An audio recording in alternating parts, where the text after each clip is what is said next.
Welcome to Godsplaining, Contemplative Preachers, Contemporary Age. Each week, join the Dominican friars as they consider all things Catholic. Welcome to this episode of Guestsplaining. I am Father Jacob Bertrand Janczyk, and today I'm with Father Joseph Anthony Kress. Father Joseph Anthony, how you doing? How are things? Oh man, doing great. Beautiful Thursday. It's turning fall. Like, weather's getting cooler. Pumpkin spice, everything is available now. So yeah, it's great, and the hills are alive, I guess, with beautiful fall colors and things like that. So Wow. football is happening. That's also a big thing. College That's probably the football is best real. thing that's probably the best thing that you said. So that's great. Yeah, things are well here in DC too. So thanks for that. But Wait, you don't drink pumpkin spice anything? No. You seem like a pumpkin spice friar. That's we're for going to sure. move on. Thanks for that. People don't want to hear about our pumpkin spice adventures Nah. because today we have a couple guests with us from the Catholic Gentleman. We have John Heinen and Sam Guzman with us. Thanks so much for joining us. If you would take John, if you would take a second to introduce yourselves, you can probably do it better than me. We'd appreciate that. Sure, I'm Sam Guzman. I'm the founder of the Catholic Gentleman, and I've written quite a bit on the Catholic Gentleman. And now we're doing this podcast thing, which is pretty great. So we also have the Catholic Gentleman podcast. I'm married. I have 5 children, and we live in Tulsa, Oklahoma, which we moved to about 5 years ago, and we really love it. So that's me. Awesome. Yeah, John, how about you? Yeah, I'm John Heinen. I am the director of the Catholic Gentleman. I am a gentleman myself, or at least I try to be. And I live here in Dallas-Fort Worth with my family. I am married with 9 kids, 5 with me, 4 already entrusted to the infinite love and mercy of God, and been a friend and a huge fan of the Catholic Gentleman since its inception when Sam started it all. And very blessed to be a part of the team and working with Sam to grow the Catholic Gentleman. It's awesome. This summer, Father Gregory Pine, I don't know if either of you have met him, but another host on the podcast, we were driving back from Colorado and we were trying to think about some of the guest stuff. So you all came up to have on the podcast, and Father Gregory said, I think we're driving through Tulsa too. And I was like, we're not going anywhere near Oklahoma. Like, being from the East Coast, our knowledge of like the middle of the country is like so deficient that we just thought, of course you go through Tulsa going back to the East Coast from Colorado, but we didn't. So in any case, that's my one like connection. In You're Tulsa. lost. You're lost. Yeah, I'm That's sorry. it. Yeah. So we being, a podcast of 5 friars, 5 guys, have certainly followed some of your stuff through the Catholic Gentleman and thought that it'd be great to talk about basically what your apostolate and the work that you're doing centers around, and that's being a Catholic gentleman, Catholic masculinity, what it is, what it isn't, those sort of things. And I think perhaps maybe it's always easier to start by like picking things apart by being critical than it is by like saying positive things. At least it is for me sometimes. That's just your New England nature coming out. That's right true. there. Yeah, just ornery, choleric, pessimistic, all of those things. So, so I guess maybe by way of setting the scene, kind of starting the conversation, maybe with respect to like why starting some sort of, the online, the website, and now the podcast, Catholic Gentleman, like what was the inspiration by that? What's the like the goal of the work that you're doing? Get us up to speed on all of that. Yeah, well, I guess the starting the site really came out of my own journey as a young man, trying to figure out what manhood meant in a very confusing culture that tells you a lot of different things about what men are and are not. And a lot of that started for me in college, right when I was kind of in the middle of my college journey. The site started up called The Art of Manliness, and it had all this kind of kitschy man stuff, just grilling outdoors, making campfires, shaving like your grandpa, and all of this stuff. And I really ate that up. I loved it. But there always felt like there was something missing from that. As much as I loved it and benefited from it, I always like, well, is Ben Franklin, is Teddy Roosevelt, are these really the sum total of what a man should be? And around that time, I was having a kind of a crisis of faith, and I ended up, through a journey that's a little too long to relate here, ended up converting to Catholicism, and came into the church and realized that the missing piece that I was looking for was holiness. Natural virtue is wonderful, it is good, and we all have to have that foundation of virtuous masculinity. But we also have to take it a step further. We have to go from prudence, justice, fortitude and temperance to faith, hope, and love. And so I was actually in the middle of a 9-day novena St. Maximilian Kolbe came up with through consecration to Our Lady, kind of in preparation for that consecration. And it's very missionary focused, of course. We use me for the coming of the kingdom of Jesus. And right in the middle of that prayer process, I had a clear vision for a site called the Catholic Gentleman. Be a man, yes, but be a saint too. So the motto became be a man, be a saint. And I could even see like the logo in my head. And I just kind of went over to the computer and like put everything together, started a website, and I've just been doing it ever since. Not really any plan or whatever, but it really came out of that consecration to Our Lady and wanting to be used for the coming of the kingdom of Jesus, but to help men who are kind of hurting in our culture. I mean, the statistics on male suicide and kind of the hurting boys in our culture are shocking and horrific. And men need help, and we need to learn to be men first. Grace perfects nature. Let's go further though, and let's be saints. So that's really the mission and vision of the site. Yeah. So like thinking about what you're working with and what you're working perhaps against, what are like some issues that men face? I'm sure we could all name some, but specifically from your work, like what are some issues that you see as obstacles to pursuing, being a man, being a saint, that kind of focus your work? Yeah, I think we have spoken a lot about this, and that's kind of why we're in the digital space, in particular because of one of these issues that is plaguing authentic masculinity, and that's noise, right? Us as men, we are bombarded with noise and often caricatures of a man, right? And from TV to movies, we see the warrior who is insensitive to the emotions of others. We see effeminate men who aren't warriors, and we see this kind of disbalance of what it means to be an authentic man. I'd also say things like convenience and affluence, in particular in the Western world, right? We struggle with that when we don't have to really work, when we can just pick up our phones and call and have food delivered to us and have coffee delivered to us and all the other conveniences we have, then it's really easy to become ruled by our passions. Mm-hmm. And when we're ruled by our passions, we're not growing in virtue, and we're definitely not growing in authentic masculinity. So, yeah, I mean, if you look at like the 7 deadly sins, we have icons in our culture representing every single one of those and attracting us to them. And that's on social media, that's in TV shows, the power of the icon, of the idol, if you will. American Idol is like kind of, even the title even like typifies that. Like we're drawn to images more than ideas.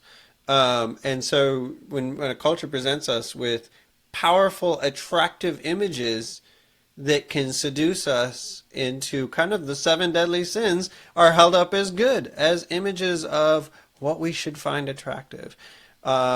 It's very hard for us men to resist that. And so that's why, one of the big aspects of the Catholic Gentleman has been using images to make goodness attractive, to really make men desire and want what is good. And that's why from the beginning we've had the black and white images, the memes with the saint quotes paired with the saint quotes. And I really, I know it sounds like trivial when it's just talking about social media, but we're trying to make them beautiful enough and inject some beauty into people's timelines so that they will want what is right and what is good. Because there's lots of people trying to seduce you with beautiful images into what's evil. Well, let's counteract that. Let's attract people with what's good and true. You know, guys, I see a lot of this kind of like as it comes out of the wash as being a college chaplain, as our young men hit the university stage, and this is like their kind of coming of age years, and they have no idea what they're doing. They have no idea what masculinity look. They're you know, kind of in the seas untethered. And Sam, as you're talking about like these icons, and John, as you're saying like these kind of caricatures of masculinity, I remember oh gosh, I watched an interview once about the author of the book Fight Club, Chuck Palahniuk, and he was asked about like why that movie has such staying power with men. Is it like because it actually presents a model of masculinity that allows men to talk about is that my experience? You know, like why is that movie 30 years old now and it's like every guy has seen that. And I think that's one of those aspects is that when we look at masculinity, it tends to be something that's handed on from generation to generation by men. And so I guess I have a little bit of a two-part question, but I'll open with the first part that is like, who were those models of masculinity in your life? And like, what were some of the elements of masculinity that they handed on to you? Great. Excellent question. I appreciate you asking that. So I was very blessed with the model of masculinity with my father, which is very lacking in a good majority of men's lives. These that are coming out in the wash that you're talking about. My dad worked without complaining. He was up at 5 a.m. every morning, gone by 6 a.m. He would get home at around 4, and then he would devote all his attention on us kids. I learned how to play soccer. I learned how to play football. I learned how to become a professional trumpet player, I would say by the example and by the pushing of my dad. He was a man and really lived that. So I was very blessed by that. I would also say my grandfather on my mother's side, he was a daily mass goer. He was a man who, likewise, when I would stay at their house, we lived in Texas and they lived in Minnesota. So every summer we go up for 3 or 4 weeks and I would stay with them. And I would, get up at 7:30, and my grandfather was always gone. He was at mass and he would come home, and I actually, may he rest in peace, but actually behind me, I have a little brief summa there that was his. And I would see him walking with that or walking with the missal and things. And he likewise just lived virtues. Like he just lived for his in service of others. My grandfather showcased this leadership by service that was a very beautiful example for me in my life. Yeah, for me, they weren't. There was a little confusion for me. I did come from a divorce home, and so my dad did model a lot of good things for me.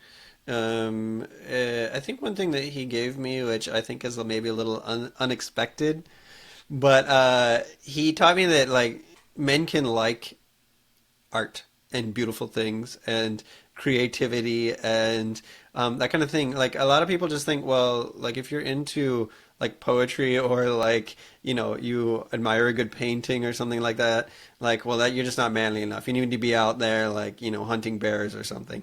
But my dad showed me that's not true. And I'm actually quite grateful for that. And then my stepfather, as well, I think one thing that he showed me and taught me about masculinity is that men can be gentle. My stepdad is a true gentleman. Like he's one of the kindest, biggest hearted men I've ever met.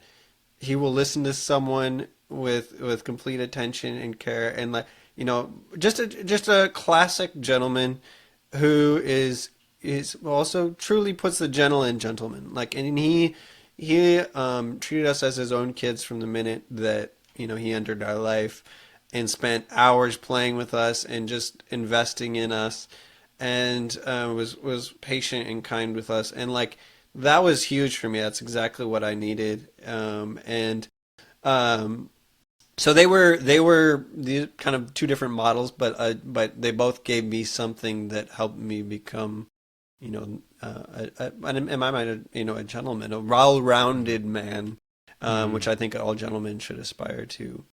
Yes, and that reminds me when I was in the novitiate, when we were in the novitiate, actually, Father Yeah. Joseph Anthony and I, a parishioner commented about one of the priests in the community at the novitiate that she said something to the effect that when they spoke, he looked at her and listened to her as if like nobody else was around. Like he was never looking at his watch or his phone or these. I remember thinking like, I definitely don't do that.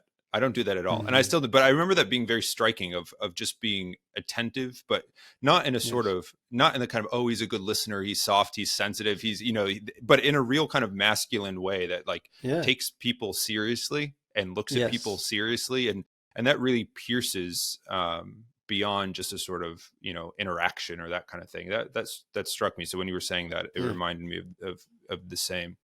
Okay, well, we're just about halfway through, so we're going to take a quick break, and then at the second half of the episode, we're going to jump back in and talk about growing in masculinity and some of the tips that John and Sam have for that. So sit tight, and we'll be right back.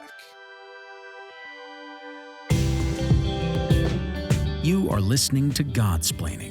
Visit us at godsplaining.org to listen to our episodes, shop our store, and donate to our podcast. All gifts go to improving the podcast and bringing the gospel to more listeners. Thanks for your support. Welcome back to Godsplaining. In this episode of Guestsplaining, we have John and Sam with us from the Catholic Gentleman, and we've been talking about Catholic masculinity, masculinity in general, and sort of the way by which holiness and manliness kind of go together and need to go together. We had just been talking about some examples in your lives of good, gentlemen, of men who kind of exhibited good masculine virtue. So I guess kind of thinking about that and continuing on with that, but in a different way. One of the things, I don't know, maybe the last handful of years that's really kind of come to the fore in the secular culture is the idea of like toxic masculinity and kind of like the shaming of what it means to be a man, those kind of things. So I guess how are we to like, or perhaps you, like, how do you all promote a sense of masculinity in an environment on the internet, in the blogosphere, or the the podcast sphere that kind of stands strong against kind of either direct or indirect accusations of, masculinity being inherently bad or wrong or depraved or these sort of things? Like how do you combat that? Because often you think like, well, let's, be a man, but then like the world is kind of like, well, men are garbage, those things are bad. So how do you face that in a way that's constructive and helpful and useful? Yeah, no, so masculinity, toxic masculinity, this whole concept of it, I think in a lot of ways did come from toxic men. Men failed. I really feel that way, especially looking at kind of the mid-century period of time, post-World War II. There was men were, and just in all honesty, traumatized by the war. The culture was changing rapidly. We had the sexual revolution, things like that. It didn't come from nowhere. It came from a lot of absentee dads, a lot of dads who were hurting, and who maybe handled that hurt by alcoholism or other forms of absenteeism in the home. And so a generation rebelled against that, and entered into the sexual revolution. There's a lot of threads that led up to that, so I am oversimplifying. But the point being, men failed. Men failed to lead, to take responsibility. And I think likewise, in that failure, women got hurt. Women got hurt badly. And this concept of toxic masculinity, all men are pigs or whatever, came to the fore as something that women were angry about. Now, has that anger been misdirected many times? Absolutely. Is all manhood toxic? Absolutely not. But what I do think is that it isn't entirely unjustified. However, we need to be careful in saying a failed manhood does not mean that manhood is wrong. Manhood, rightly lived, will help women to flourish. It will help other sons and daughters to flourish. So manhood, rightly lived, raises others up. And that's what we need to recover. And so when we say be a man, we're talking about the fullness of manhood that is represented by our Lord Jesus Christ. He is the full picture of what a man should be. And everywhere he went, he healed and restored and raised from the dead. And I'm not saying that we have the ability to do that, but in a sense we do. Because there's a lot of people who are emotionally dead in our culture, who are hurting, who are wounded, sons that need attention, daughters that need affection. We have the ability to give life to them through our fatherhood, through our masculinity. People who have never experienced it before in their life. And so we can be agents of healing, restoration, just like our Lord was when he walked the earth. We can live that life after him, in the imitation of Christ. So let's show the world what the fullness of manhood is and how it can raise people up rather than oppress them and beat them down and wound them. Yeah. Yeah, it's a really great point. I just add a little bit to it about, in particular, combating toxic masculinity. And I think one of the big things, while we are putting together blogs and great memes and podcasts like you guys are, and trying to showcase knowledge and understanding of what it means to be a man, we did, as Sam said, we allowed it to happen to us. And so we have to reverse that by our example.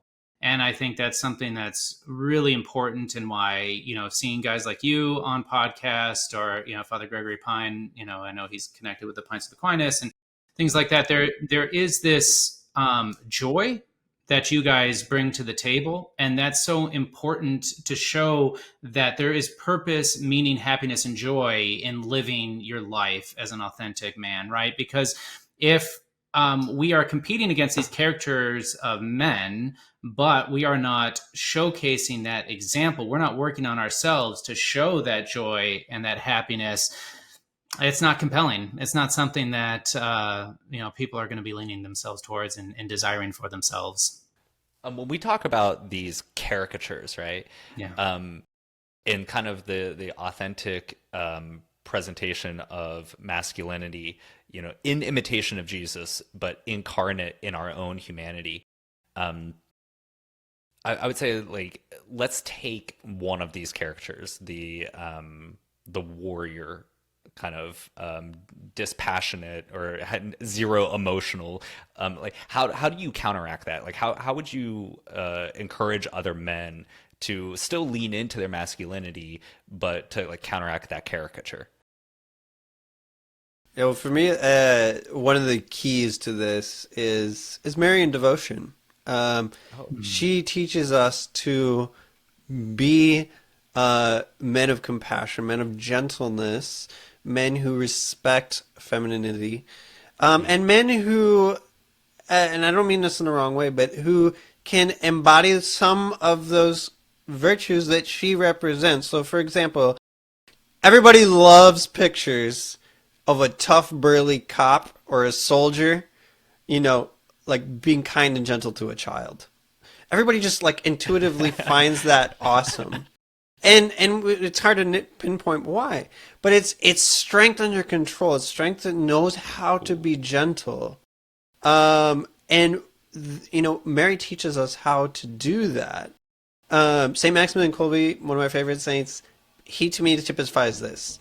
Where he was full of fire and masculine assertiveness. He's like, I'm going to be the greatest saint ever. We're going to conquer the world for Christ. It was just he was a man, and he knew how to suffer, and he knew how to persevere. Even though he had a lot of physical health problems and things like that, he was physically weak, but he had that inner strength of will. But he was also, everyone who talked to him, everyone who encountered him said he was like a gentle.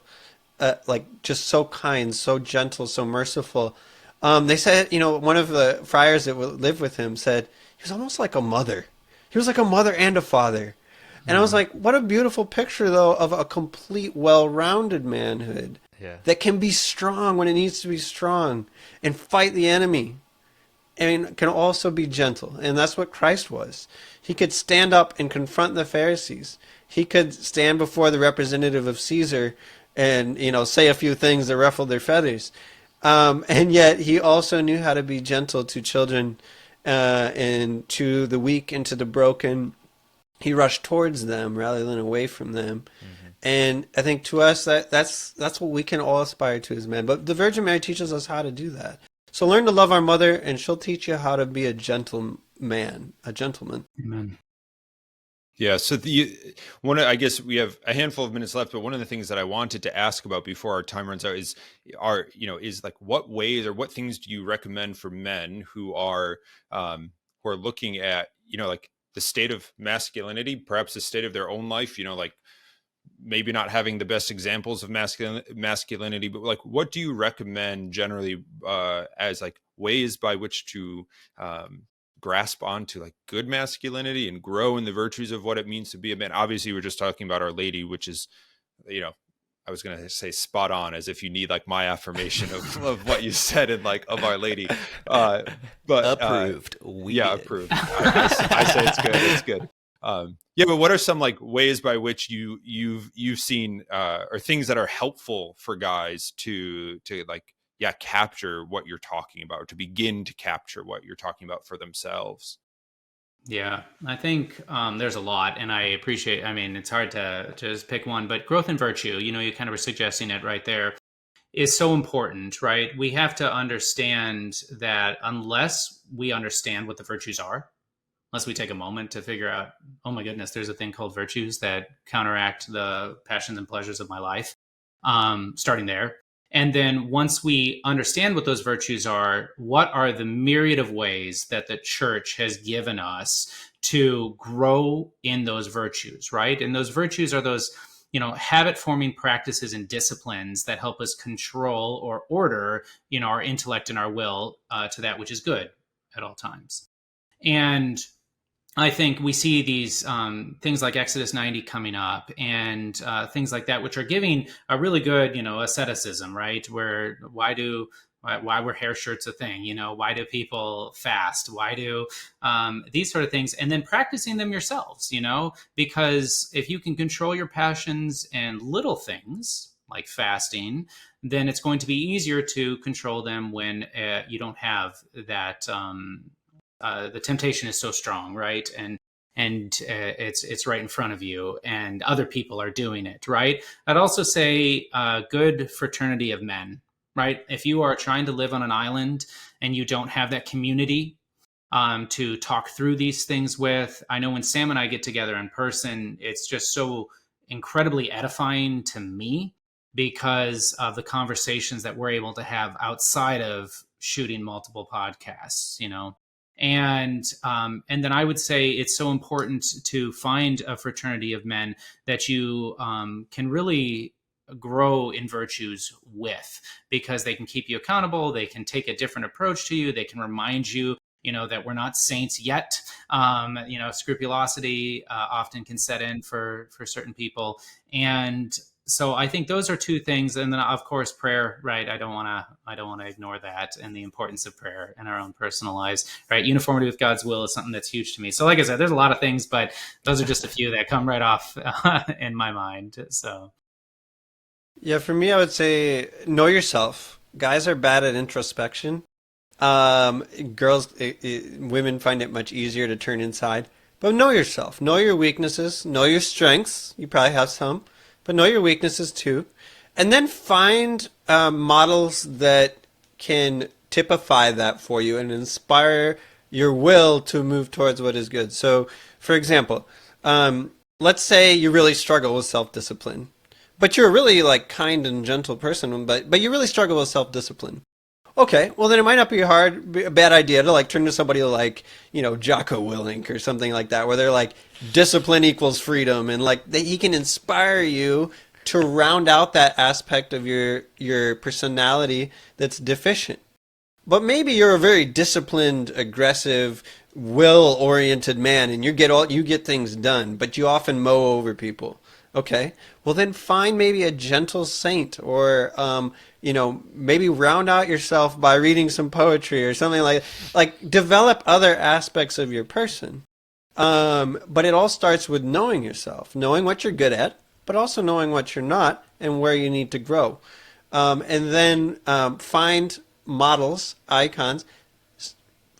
Immerse yourself in good stories. Stories form the moral imagination. They make you want what's good at a supra rational level. Like, you may not even be thinking about it in a logical way, but all of a sudden you find yourself wanting different things. So immerse yourself in good literature, good movies, good music, things that can form your moral imagination. And so know yourself, round yourself out with the right things, steep yourself in all that's good and true and beautiful, and you'll find yourself changed. And yeah, that's it. That's awesome. I mean, that point about knowing yourself and looking for those people that inspire like in your deficiencies is so important. If I could just add a few more, I mean, there's a really, really great resource out there for masculinity called thecatholicgentleman.com. They have a podcast. Their blog posts are amazing. Social media posts like just tug at the like kind of the beauty, but like the that kind of depth of the human person. So yeah, I would encourage that to all of our listeners now. Like if they're looking for that kind of resource, it kind of covers all the different things. I don't know if you guys have taken a look at that or not. Wow, you must have listened to our episode on jokes, Father Joseph Anthony. That was hilarious. I'm really like, man, you teed them up for the like shameless self-promotion. They went all humble and just like, we're going to ignore the fact that like we even have this out there. So I felt like I had to throw it out there for them. Yeah. Yes. Oh, great. We appreciate that. Yeah. The test of a good religion is you can joke about it. It's just that's right. Yeah. Well, thanks so much, Sam and John, really for taking the time to be with us today and talk about your work and Catholic masculinity and really kind of inspiring men out there to go after it and chase after it and really kind of grow in there and being Catholic gentlemen. As Father Joseph Anthony was saying, they have a lot more great stuff to check out on their website, CatholicGentleman.com. Sam has his book, The Catholic Gentleman, Living Authentic Manhood Today. So check that out if you're looking for something to continue the conversation with yourself, with your own reading, with your own prayer and thoughts. Check out their blog, their podcast. Excellent stuff. So be sure to take a second to go over to their website. Thanks for all of you tuning into Guestsplaining and supporting our podcast. Know that we are praying for you and asking your prayers, and a special thanks to our Patreon supporters and those who support the podcast financially. If you think someone might benefit from this episode, share it, like it, do all those things that boost us in whatever crazy magical algorithms exist online. And thanks so much for tuning in. So until next time, take care and God bless. Thanks for listening to Godsplaining, a work of the Dominican friars of the province of St. Joseph. Follow us on Facebook, Twitter, and Instagram.